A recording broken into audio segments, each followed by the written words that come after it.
ಆತ್ಮೀಯ ಕರ್ನಾಟಕ ರಾಜ್ಯ ಸರ್ಕಾರಿ ನೌಕರರೇ ಮತ್ತು ಪಿಂಚಣಿದಾರರೇ, ಇಂದಿನ ಈ ಒಂದು ವಿಡಿಯೋದಲ್ಲಿ ಹಳೆ ಪಿಂಚಣಿ ಯೋಜನೆ, ಅದರ ಜೊತೆಗೆ ನಿವೃತ್ತಿ ನೌಕರರಿಗೆ 10% ಪಿಂಚಣಿ ಹೆಚ್ಚಳ ಚರ್ಚೆ.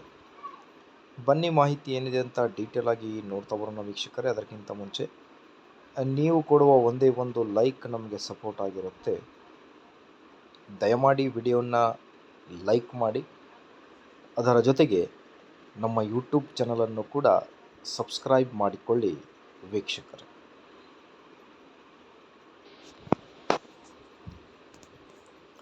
OPS ಓಲ್ಡ್ ಪೆನ್ಷನ್ ಸ್ಕೀಮ್ ಮತ್ತು ನಿವೃತ್ತರಿಗೆ 10% ಪಿಂಚಣಿ ಹೆಚ್ಚಳದ ಕುರಿತು ಒಂದು ಲೇಟೆಸ್ಟ್ ಅಪ್ಡೇಟನ್ನು ತಮ್ಮೊಂದಿಗೆ ಶೇರ್ ಮಾಡ್ತಾ ಇದ್ದೀನಿ.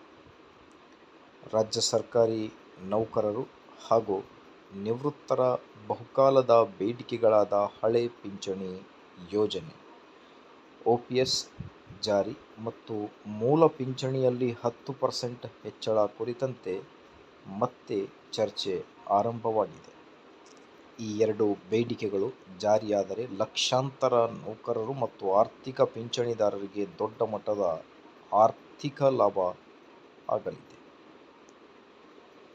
ಈಗ OPS ಅಡಿಯಲ್ಲಿ ನಿವೃತ್ತಿಯ ನಂತರ ಕೊನೆಯ ವೇತನದ ಸುಮಾರು 50% ಖಚಿತ ಪಿಂಚಣಿ ದೊರೆಯುತ್ತದೆ.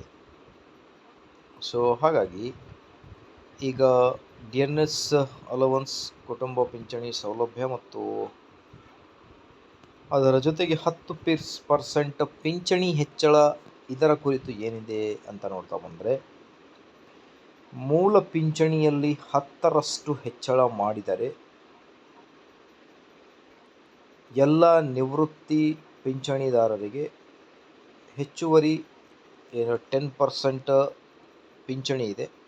ಫಾರ್ ಎಕ್ಸಾಂಪಲ್, ನಿಮ್ಮ ಬೇಸಿಕ್ ಪೆನ್ಷನ್ 30,000, ಮೂಲ ಪಿಂಚಣಿ 30,000 ಇದ್ದರೆ 10% ಅದಕ್ಕೆ ನೀಡಿದರೆ 3,000, ಹೊಸ ಮೂಲ ಪಿಂಚಣಿ 33,000 ರೂಪಾಯಿ ಆಗುತ್ತೆ. ಈ ಎರಡೂ ಜಾರಿಯಾದರೆ ಏನು ಲಾಭ ಅಂತ ನೋಡ್ತಾ ಬಂದರೆ, ಸೇವೆಯಲ್ಲಿರುವ ನೌಕರರಿಗೆ OPSನಿಂದ ಭದ್ರ ನಿವೃತ್ತಿ, ನಿವೃತ್ತರಿಗೆ ಪಿಂಚಣಿ ಹೆಚ್ಚಳದಿಂದ ಹೆಚ್ಚಿನ ಮಾಸಿಕ ಆದಾಯ, ಕುಟುಂಬ ಪಿಂಚಣಿದಾರರಿಗೂ ಇದು ಪ್ರಯೋಜನ ಆಗಲಿದೆ, ದುಬಾರಿ ಜೀವನ ವೆಚ್ಚ ನಿರ್ವಹಣೆಗೆ ನೆರವು.